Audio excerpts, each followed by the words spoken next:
Hola, bienvenidos a Vinorete al Día. Hoy con un especial sobre salario mínimo.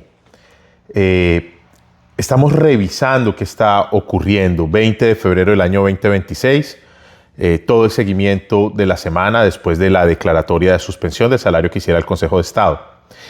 El día de ayer, 19 de febrero del año 2026, el Gobierno Nacional emite el decreto 00159 del año 2026.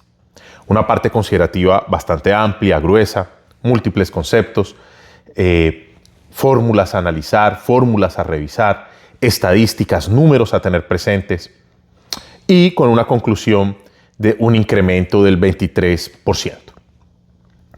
Como datos interesantes, el decreto 00159 del año 2026 presenta 18 hojas. En la parte considerativa, hoy queremos hacer un video bastante largo, extenso, pero muy jurídico, nada político, sobre qué podemos resaltar, qué cifras podemos traer, qué cuestiones nuevas se plantean y qué preguntas, interrogantes se dejan. Recuerden algo. Primer punto. Este es un decreto provisional. Y como nace este decreto de una medida tomada en un auto por el Consejo de Estado, una medida cautelar, el Consejo de Estado deberá pronunciarse frente a si este decreto cumple todo lo solicitado en la parte resolutiva del auto emitido por ellos. Sin más preámbulo, iniciemos el análisis desde la parte considerativa. Y aquí nos llama la atención algunos aspectos interesantes que nos devuelven a este derecho laboral individual con su carácter social. Tenemos una perspectiva constitucional, así tal cual se señala en la primera hoja. Se manifiesta desde esta perspectiva constitucional, el salario vital se entiende como una expresión, y ojo con esto, del contenido material del principio de remuneración mínima. Sin embargo, y para complementar este aspecto, recordemos que el salario mínimo en Colombia juega un papel importante en la economía. Y es allí donde tendremos que seguir haciendo todo un ejercicio de seguimiento muy acucioso, muy de nivel observatorio, para mirar cómo se termina desarrollando esta parte de la historia ante este importante incremento del salario mínimo. Otro aspecto que queremos resaltar que tiene el decreto en relación al salario mínimo, que realmente, escuchando una entrevista que le hicieron al presidente del Consejo de Estado, debemos recordar que el salario mínimo tiene un desarrollo constitucional de más de 40 años por la Corte Constitucional y obliga a que elementos como vital y móvil están muy desarrollados, ampliamente desarrollados dentro de esta figura jurisprudencial. Pero lo que queremos resaltar aquí de este decreto, y lo vamos literalmente a leer, es la siguiente parte. Dice, el salario mínimo debe ser no solo vital, sino también móvil, lo que implica su ajuste periódico en función de las variaciones económicas y sociales que inciden en el poder adquisitivo. Y desde nuestra humilde perspectiva creemos que esta es la verdadera parte a resaltar, el poder adquisitivo del salario mínimo. Termina esta frase que queremos resaltar señalando, en el poder adquisitivo de las personas trabajadoras, de manera que la remuneración conserve su capacidad real para garantizar condiciones de vida digna. Y aquí es donde va a entrar en juego varios factores que vamos a analizar al final como fortalezas e inclusive factores de riesgo que podemos ver en este decreto y que se las queremos presentar más desde un punto de vista jurídico y de un análisis inclusive siendo un poco atrevidos con pinceladas de económico. Porque todo esto nos debe llevar o nos debe presentar los verdaderos fundamentos que ya en el Estado Social de Derecho colombiano existen. y que inclusive el decreto los trae, lo podemos mirar en la hoja número 2 cuando señala la determinación adoptada en este decreto, en el 00159, integra de manera conjunta los factores económicos previstos en el artículo 8 de la Ley 278 de 1996. Esa ley es la que solicitó el Consejo de Estado tener presente para emitir un nuevo decreto provisional, explicando cada factor y tasando o colocando, fijando una suma de salario mínimo con fundamento en estos criterios. Pero a la vez, algo que nos parece supremamente interesante es que los criterios sociales y constitucionales de carácter prevalente a tener en cuenta fueron desarrollados en la sentencia C-815 de 1999, proferida por la Honorable Corte Constitucional. Esto lo señala el decreto en su parte considerativa. Y esta parte creo que también es digna de ser resaltada desde nuestra visión. Dice, el incremento de la fijación salarial adoptado en el presente decreto atiende a la necesidad de preservar la suficiencia material del ingreso laboral frente a la evolución de variables tales como, y ojo con las siguientes variables, primera, la inflación, segundo, la productividad, tercero, la contribución de salarios al ingreso nacional, cuarto, el crecimiento económico, quinto, la canasta vital, sexto, la conformación de los miembros del hogar. Y aquí vamos a ver una situación bastante alarmante en relación con la natalidad en Colombia. Y por último, el comportamiento general de la economía. Y miren cómo este decreto va a buscar armonizar estos factores o componentes. Por último, y yo creo que este tal vez va a ser una de las discusiones jurídicas más interesantes que se tenga que dar en la emisión de este decreto en relación con los factores que se tuvieron en cuenta, tiene que ver con lo que vamos a leer en el siguiente párrafo. Y dice que la obligación de establecer y mantener sistemas de salario mínimo no constituye una opción discrecional de la política pública, sino un compromiso internacional. Y aquí entra un factor en juego que no vemos en el auto que emitió el Consejo de Estado, y creo que por eso va a ser interesante la discusión de este factor. Y señala que es asumido por el Estado colombiano en el marco de los instrumentos de la Organización Internacional de Trabajo. Y aquí nos va a hablar de unos convenios, ¿no? Dice, inicialmente consagrado en los convenios número 26 de 1928 y desarrollados posteriormente por los convenios número 39 de 1933 y el 131 de 1970. Pero curiosamente, en el desarrollo vamos a encontrar la citación de documentos de carácter técnico que no están elevados a la categoría de convenios. Es decir, al no ser convenios ratificados por el Congreso de Colombia, porque son documentos de carácter técnico, la pregunta es, ¿son de obligatorio cumplimiento?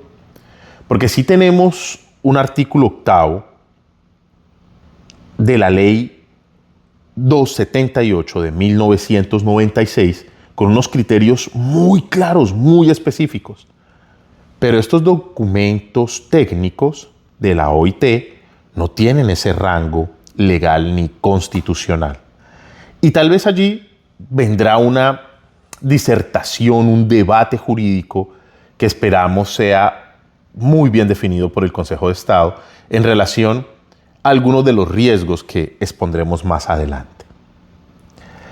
Otra parte que nos parece valiosísima de este decreto en la parte considerativa tiene que ver con la siguiente situación en relación a fijar el salario mínimo. Este argumento dice, la fijación del salario mínimo no solo responde a criterios económicos, Y es algo bastante interesante, porque también va a haber otros componentes.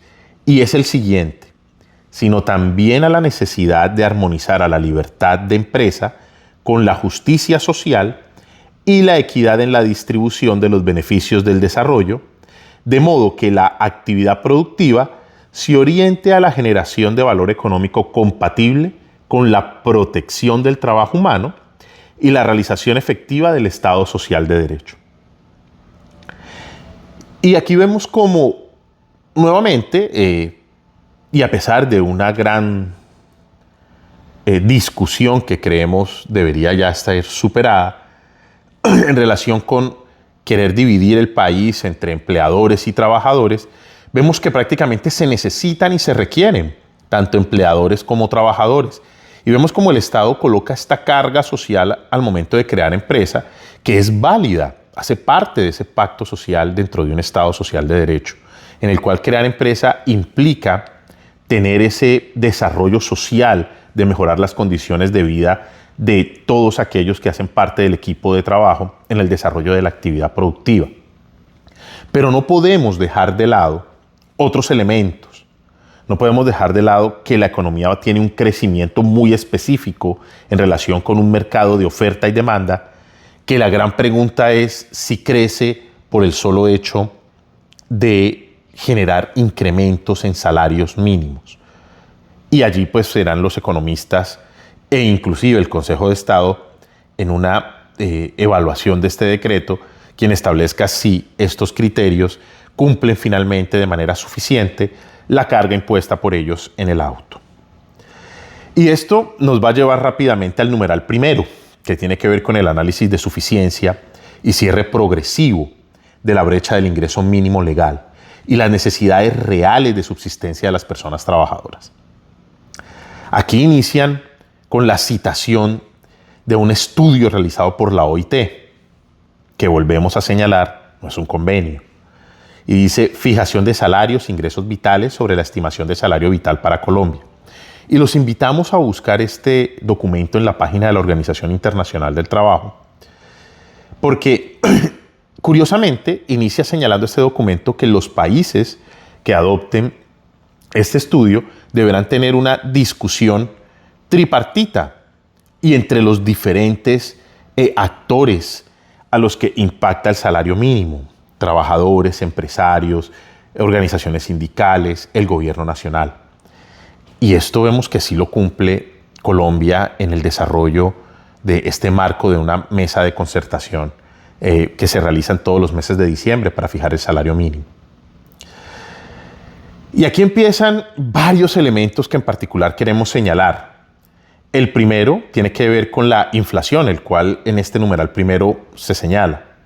La inflación observada constituye el referente base del ajuste en cuanto define el umbral mínimo. Es decir, en este decreto se establece que ese es el piso del poder adquisitivo del salario mínimo. Y se manifiesta necesario para garantizar la regla de no regresión del poder adquisitivo, asegurando la preservación del ingreso real. Después nos van a fijar dos factores bien importantes, y es la productividad y el crecimiento económico, que determinan el componente real del incremento como expresión de participación del trabajo en los avances de eficiencia y expansión de la economía, y la contribución de los salarios al ingreso nacional, siendo este el tercero, y la contribución de los salarios al ingreso nacional junto con la evolución del mercado laboral. Y es decir, esa es la carga económica dentro de este motor que potencializa el crecimiento nacional frente a la economía, orientada al ajuste desde una perspectiva distributiva, permitiendo valorar su coherencia con los objetivos de mayor equidad y cohesión social. Aquí hay algo que debemos abonar frente a este decreto, y es que históricamente sí se han tenido luchas laborales en estas mesas tripartitas en los últimos 20 años, donde también hemos visto que los salarios no crecen lo necesario para sostener el poder adquisitivo. Pero lo que deberíamos cuestionarnos es, ¿la economía va a soportar un crecimiento de un 23%? ¿Va a poderse soportar empleos formales por parte de las empresas si no tenemos un mayor crecimiento desde el punto de vista de oferta y demanda de bienes y servicios? Creo que solo el tiempo nos podrá establecer si fue acertada o no esta decisión en relación con ese punto macroeconómico. Aquí pasamos después al numeral segundo, el cual ya nos habla de un contexto económico y un análisis de impacto y límites de inferencia. Y queremos resaltar algunos aspectos, tales como la tasa de desempleo, que entre paréntesis la denominan tasa de desocupación. Y nos hablan de que pasó de un 10.3 en diciembre del año 2022 a un 8% en diciembre del 2025. Se manifiesta en el decreto que se generaron cerca de 791,000 empleos en el último año. Estas cifras deben ser revisadas, analizadas por economistas, con el objeto de mirar cuando se habla de tasa de desocupación, si estamos hablando de un crecimiento de empleo formal o si estamos inclusive estableciendo temas de empleo informal. Por otro lado, nos llama poderosamente la atención que se señala 2.2 millones de empleos desde el 2022, lo cual supera la meta fijada en el Plan Nacional de Desarrollo, que era 1.7 millones, y se manifiesta que se ha logrado sacar de la pobreza monetaria a 2.1 millones de personas entre el 2022 y 2024. Tal vez lo único que no nos genera un campo armonioso dentro de estas afirmaciones tiene que ver con los decretos de emergencia económica y de cómo muchas personas siguen manifestando carecer de empleo formal. Como dato supremamente interesante, ya se empieza a tocar elementos como referentes empíricos. Y esta frase, referentes empíricos, la escuchamos y la leemos en los estudios de la OIT realizados en el 2024 en relación con establecer criterios para fijar salarios mínimos y un plan piloto en países como Etiopía, Costa de Marfil y Colombia, sobre todo en relación con aspectos agrícolas o trabajadores agrícolas o del campo. Y estos referentes empíricos, después de buscar qué se busca o de analizar qué se busca dentro de este decreto, miramos que son indicadores oficiales sobre línea y brecha de pobreza, así como evidencia del aporte del ingreso laboral a la mejora de los ingresos de los hogares como contexto verificable para orientar el componente real del crecimiento. De igual manera, este decreto, en su parte considerativa, por favor, diríjanse a la hoja número 7, van a encontrar un escenario supremamente valioso frente a cifras del Departamento Nacional de Estadísticas, el DANE. Y nos señalan que los hogares del decil más bajo, del 10% más pobre, apenas reciben el 1% del ingreso total, mientras el decil más alto, es decir, el 10% más rico, están concentrando el 40.9% del ingreso total. Cifras estas que demuestran que Colombia es uno de los países con mayor desigualdad en relación a la distribución del dinero, en relación de la distribución de la riqueza.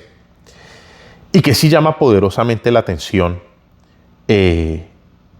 cómo es uno de los países más desiguales del mundo y ver que año tras año se encuentra dificultad para poder distribuir esta riqueza de manera equitativa. Aquí inclusive los invito a pensar qué está pasando en Colombia frente a inversión en temas de tecnología como la inteligencia artificial y cuánto se está invirtiendo en el país para desarrollar este tipo de tecnología o si estamos quedando rezagados en este nuevo trasegar de la humanidad. Queremos señalar o resaltar esta parte final del numeral segundo cuando se señala: si bien el salario real deflactado por el IPC total registró crecimiento en el periodo 2009 al 2024, el salario real ajustado por la inflación de alimentos evidenció una pérdida en el poder adquisitivo, situación que comenzó a revertirse con los incrementos recientes del salario mínimo, los cuales han contribuido a cerrar la brecha generada por la carestía de los alimentos en los hogares de menores ingresos. En particular, el ajuste asociado al salario de suficiencia permite recuperar niveles de poder adquisitivo previos a la pandemia, reforzando el papel del salario mínimo como instrumentos de protección real. Y aquí, en este punto, nos llama la atención algo que pronosticamos. Decíamos que qué magistrado o qué juez de la República se iba a atrever a modificar él directamente el salario mínimo al ver toda la avalancha de quejas y críticas en relación con aspectos económicos que surgieron, faltas de componentes técnicos, entre otros, que adolecía el decreto proferido en diciembre del 2025, cuando se fijaba el salario mínimo del 2026. Y encontramos que, aunque salió un magistrado muy valiente al exponer que se complementara los criterios para expedir un porcentaje de incremento del salario mínimo, lo que ocurrió políticamente no ha tenido comparación. Todos los políticos procedieron a lavarse las manos y a señalar que ya no estaban de acuerdo con modificar el salario mínimo, porque nadie quiere asumir esa carga. Es decir, nadie va a decirle a un trabajador que debe recibir menos dinero del que ya recibió, así sea por un mes. Porque eso genera inequidad, eso genera un desequilibrio social y no es el momento para hacerlo. Pero otras voces expertas en sistemas de pensiones, de salud, de crecimiento macroeconómico que afecta temas como la adquisición de vivienda, advierten que incrementos desmedidos del salario mínimo no le hacen bien al poder adquisitivo de los trabajadores a largo plazo.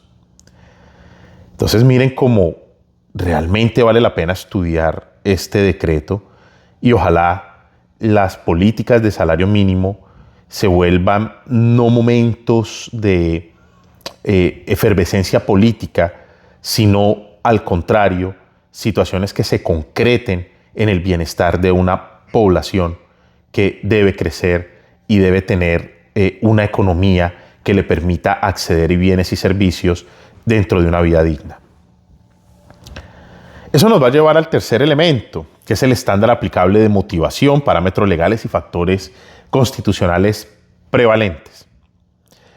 Y este es de los numerales más cortos, pero que cuenta con unas frases que nos llaman mucho la atención. Vuelven a hablar del artículo 8º de la Ley 276 y hablan de la sentencia C-815 de 1999, las cuales imponen al gobierno el deber de motivar el decreto atendiendo de una parte y con el mismo nivel e incidencia los parámetros económicos legalmente establecidos, incluida la meta de inflación del año siguiente, la inflación observada del año que culmina, la productividad, la contribución de salarios al ingreso nacional y el incremento del PIB. Es decir, esto es un acto administrativo que debe tener una motivación de carácter económico, social, jurídico, de alta trascendencia. La pregunta que debemos hacernos es, ¿esto se está cumpliendo todos los años? Y eso nos lleva al cuarto numeral, que tiene que ver con el tipo de valoración del criterio. Y ojo con esto, habla de aspectos cuantitativos y cualitativos o mixto en razón de la elección de los diferentes criterios que aparecen en el artículo 8º de la ley, 278 de 1996. Y inclusive el decreto mismo establece que va a generar una metodología para desarrollar este criterio. Y nos comienza señalando al final de la página 8 y al inicio de la página 9 las definiciones de inflación, de productividad, que nos pareció supremamente interesante cuando se manifiesta que se integra mediante una valoración mixta. Es decir, hay un aspecto cualitativo y hay un aspecto cuantitativo que se incorporan dentro de este decreto para apoyarse y fijar un salario mínimo, una cifra que nos lleve a ese salario mínimo. De igual manera, nos empieza a hablar de un criterio bastante interesante que queremos desarrollar en la fórmula y tiene que ver con esto que se denomina la contribución de los salarios al ingreso nacional, que también lo integra con una valoración mixta, porque manifiesta que se incorpora como un componente cuantitativo basado en información oficial de cuentas nacionales que permite estimar la participación del trabajo en la generación del ingreso agregado. Pero a su vez requiere una valoración técnica que precise el tratamiento de aquellos rubros en los que confluyen ingresos del trabajo y del capital. Y ojo con esto, con el fin de aproximar de manera consistente la porción del ingreso atribuible al factor trabajo y evaluar su incidencia como referente de equidad distributiva y como componente del ingreso del salario mínimo. Esta valoración mixta, que tiene un componente subjetivo, también puede ser objeto de reproche dentro del análisis que haga el Consejo de Estado. En el numeral quinto ya se habla de la conexidad y cuantificación de los factores constitucionales respecto de los parámetros de la Ley 278 de 1996. Genera un inicio este artículo, este numeral dentro de esta parte considerativa del artículo 334 de la Constitución Política. Y es esa obligación que tiene el Estado de intervenir en la economía con el propósito de racionalizarla, mejorar la calidad de vida de los habitantes, distribuir equitativamente las oportunidades y los beneficios de desarrollo y asegurar que el crecimiento económico se traduzca en bienestar social efectivo. Siendo una labor bastante gruesa. Y al final manifiestan que constituye un instrumento de política pública. Lo que nos llama poderosamente la atención son estos dos numerales. Cuando manifiesta: la presente decisión, es decir, este decreto, no pretende cuantificar de manera autónoma o arbitraria conceptos como la dignidad humana, el mínimo vital o la especial protección del trabajo. Por el contrario, traduce dichos mandatos constitucionales en reglas operativas que se articulan directamente con los parámetros legales a saber. Primero, una regla de no regresión del poder adquisitivo que actúa como piso nominal del ajuste. Y segundo, un criterio de evaluación del componente real del incremento orientado a verificar la existencia de una mejora material. Ambos sustentados, y ojo con esto, en evidencia técnica cuantificable y verificable. Hay aspectos cualitativos y cuantitativos. Hay una carga mixta en algunos factores, pero manifiestan que ambos son verificables desde el punto de vista técnico. Estos estudios y análisis del DANE cobran una importancia trascendental en la economía definitivamente, y después de este decreto se tendrá que entrar a estudiar por parte del Consejo de Estado e inclusive la Corte Constitucional. Nos parecería muy interesante conocer su opinión frente a si los parámetros o los criterios establecidos en el artículo 8 de la Ley 278 del 96 son solo el piso y se pueden adicionar nuevos criterios en cada gobierno. Ese creo que va a ser un punto bien interesante. Ya pasando al numeral sexto, ya hablamos de ponderación, definición de peso. e incidencia y regla de aplicación de cada criterio. Y aquí volvemos a llegar a la inflación, la productividad y la contribución de salarios. Aquí nos llama poderosamente la atención que las fuentes citadas en la tabla 1, contribución de salarios de ingreso nacional, se tomaron como base criterios del año 2015. Y aquí nos hablan de excedente de explotación bruto, de ingreso mixto y de remuneración a los asalariados. Todas estas cifras expresadas en miles de millones en pesos. ¿Por qué nos llama mucho la atención estos elementos? Porque después se va a citar que para calcular la participación del trabajo se acudió a la función de producción de Cobb-Douglas que utiliza el DANE para el cálculo de productividad y el valor agregado, que combina los factores de trabajo, capital, tecnología y eficiencia. El DANE, según el DANE, la participación del trabajo mixto es del 0.67 en un criterio alfa. Y ojo con ese 0.67 que después lo vamos a ver en el desarrollo de las tablas subsiguientes. Y eso nos lleva a la tabla número 2. Y en la tabla número 2 ya estamos hablando del ingreso mixto, de la remuneración a los asalariados con un 2.81 y del ingreso mixto ponderado con un total de 1.65. Y nos sumarán estos dos criterios, situación que sería muy valioso que el gobierno nacional la explicara, porque nos lleva a un total de 4.46 puntos porcentuales, que va a marcar una diferencia supremamente interesante dentro de la suma de los primeros criterios establecidos en el artículo 8 de la Ley 278 de 1996. Como cuarto factor, vamos a ver el crecimiento del PIB. Se manifiesta que para el año 2025 se sitúa en 2.9. Y por último, un factor constitucional en relación con que el salario debe ser mínimo vital y móvil, con una suficiencia material. Y aquí queremos resaltar una argumentación que trae este decreto. Y es que esta incidencia cuantitativa como componente adicional de cierre progresivo de brecha, cuya finalidad es mejorar la suficiencia material más allá del piso nominal sin sustituir los parámetros legales. Y aquí vamos a encontrar en la tabla punto 3, en la tabla 3, el método agregado de parámetros. Y nos llaman la atención poderosamente los los literales C y D, que tienen que ver con la contribución de salarios al ingreso nacional del primer y segundo trimestre del 2025 según el DANE, y la contribución de salarios al ingreso nacional mixto ponderado alfa del 66% del DANE. Porque nosotros hemos estado revisando muy bien estas cifras y si tomáramos uno de los dos y no los dos, el crecimiento sería entre el 10.9 al 11.9 y no del 13.6 en esta primera fase. El gobierno nacional sumó los dos, una metodología bastante interesante de crecimiento en relación con la economía frente a la contribución de salarios y por eso llegan al 13.6.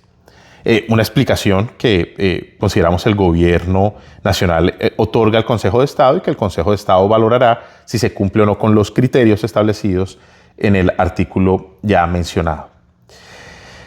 Después vamos a encontrar unas cifras bastante interesantes en relación con el crecimiento de los hogares en Colombia.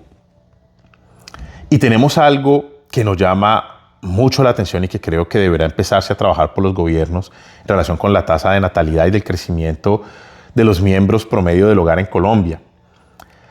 Según el DANE, estamos hablando de 2.86 miembros por familia, bastante bajo en el año 2024. Y se tomó como referencia en ese momento un salario mínimo vital de 1.658.957 pesos. Y no el calculado para 4 miembros, porque además en estas estadísticas no son 4 miembros, sino 2.86, que el gobierno nacional, dentro de los cálculos, lo redondea a 3 miembros. Este valor de 1.658.957, ajustado por la inflación estimada para el año 2025, da como resultado 1.746.882.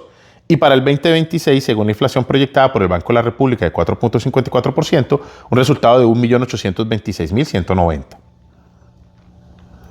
Pero si consideramos que de estos 3 miembros trabajan 2 y que el factor debería redistribuirse en 1.5, como más adelante lo señala el artículo, vamos a encontrar variaciones bastante interesantes de la canasta por persona. Y según la OIT, la canasta por persona es de 873.441.000 pesos. Y vemos que según las cifras dadas por el gobierno nacional, la canasta por persona es de 711.000. Y aquí vemos una toma de fórmula entre estos dos valores, tomando este cálculo hecho por la OIT y este cálculo realizado por organizaciones nacionales. Y en vez de establecer una diferencia, establecieron una ratio. Y dentro de la fórmula, que podrán ver en la página 15, encontramos que esta ratio les da una diferencia de 1.23 o se establece una ratio de valor de 1.23. Y al finalizar la brecha de precios del año 2025, establecieron una fórmula en la que eliminan lo establecido en la ley 278, es decir, lo ponen como diferencia y adicionalmente eliminan un factor de un 1% total, lo cual al final nos va a generar un porcentaje de 9.4. Porque si ya tenemos 13.6% dado por los criterios tomados del artículo 8 y le sumamos este 9.4 como factor de diferencia, es la manera como el gobierno llega al 23%. Aquí estamos haciendo una explicación del decreto, no estamos estableciendo ni que está bien ni que está mal, no somos las voces encaminadas a eso, pero sí nos llama poderosamente la atención querer conocer cómo se establecieron estas fórmulas, porque bastaría con eliminar sencillamente entonces los criterios de la ley 278, inclusive ni siquiera bastaría con hacer una fórmula adicional, porque si la ratio les da 1.23, al eliminar el 1% total, o la cifra de un dígito, pues tendríamos un total de 23% desde el inicio de la ecuación sin tener que desarrollar nada adicional. En la parte final de este numeral sexto, en la tabla quinto nos llama, hay otro aspecto que consideramos va a ser de bastante debate jurídico. Se colocan los 5 componentes o 5 literales del A, B, C, D, E, donde tenemos inflación, productividad, contribución de salarios de ingreso del primer y segundo trimestre y la contribución de salarios de ingreso mixto ponderado y el crecimiento del PIB. Y curiosamente aparece en un cuadro grande adicional el cierre de la brecha parcial del salario mínimo. Y de esa manera llegaron a un 23%, no 23.7, 23%. Y en el último punto, que es el séptimo, pues citan como memoria justificativa el contenido del COMPES 3816 del año 2014, que es una mejora normativa en relación con un análisis de impacto normativo para siempre tener una progresión en la adquisición del poder adquisitivo del salario mínimo. Para terminar con 2 artículos de este decreto, señalándose que se fija transitoriamente a partir de la fecha un salario mínimo de 1.750.905 pesos. ¿Qué sigue? ¿Qué sigue después de todo este gran debate? Deberá el Consejo de Estado entrar a analizar si se cumple con lo ordenado en su auto.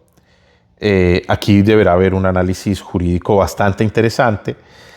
Y si quiero resaltar lo manifestado por el presidente del Consejo, y fue, miren que la medida provisional decretada en el auto que suspendió el decreto jamás tocó lo relacionado con los aspectos de los valores dados por el gobierno nacional.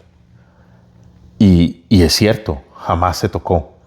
Pero tampoco el decreto habló de apoyarse en estudios de la Organización Internacional del Trabajo. Por lo tanto, vamos a pasar a las conclusiones de este análisis. Iniciemos con las fortalezas. Primero, se cumplió formalmente con la orden judicial. El gobierno expidió, cumplió dentro del término de los 8 días. Segundo, sí manifestó diferencias con claridad en criterios técnicos y constitucionales. Tercero, hace explícita una metodología y eso se le abona, es muy valioso. Y cuarto, refuerza el concepto de salario mínimo, vital y móvil. Ahora bien, hablemos de los riesgos desde nuestra perspectiva netamente jurídica. Vemos tres riesgos. El primero, el Consejo de Estado, que es el que tendrá que analizar estos factores.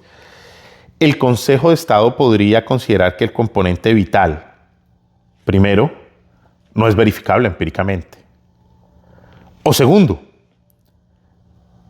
se excedió la habilitación de la Ley 278 de 1996, artículo 8, frente a los criterios. Y esto nos va a llevar a un último riesgo. Aceptar estos considerandos abre un precedente de dualidad metodológica en la fijación del salario mínimo. Tenemos hoy en día la posibilidad de generar diferentes metodologías según la política o el gobierno de turno. Eso sí que sería peligroso. Los invitamos a leer el decreto. Les vamos a dejar el decreto en la parte de comentarios, totalmente subrayado con nuestras anotaciones. Por favor, díganos qué opina de este análisis jurídico, díganos qué opina de la metodología, qué opinan del estudio de la OIT, desde el punto de vista netamente jurídico. Desde el punto de vista humano y político, estamos de acuerdo con que las personas siempre tengan ingresos que les permitan tener una vida digna. Pero aquí estamos haciendo un análisis normativo, de desarrollo jurisprudencial y constitucional, de límites por parte de la rama judicial a la rama ejecutiva. O usted es de los que piensa, como alguien ya nos comentó, que prácticamente sin que existiera ninguna situación previa, prácticamente se ve como el Consejo de Estado le da esa oportunidad al Gobierno Nacional de hacer una explicación y generar una transparencia de la emisión del decreto. Entonces, ¿cuál es su opinión? Queremos escucharlos, queremos leerlos, queremos que nos manifiesten lo que piensan. Salario mínimo. Esto es un precedente histórico, algo que nunca se había presentado en la República de Colombia. Coméntanos, dinos qué piensas, lee el decreto. Esto te afecta. Somos Vinuret y Torres y Aragón. Si te gusta el contenido, dale like, suscríbete, coméntanos, compártenos. Estamos aquí para ti. Vinuret y Torres y Aragón.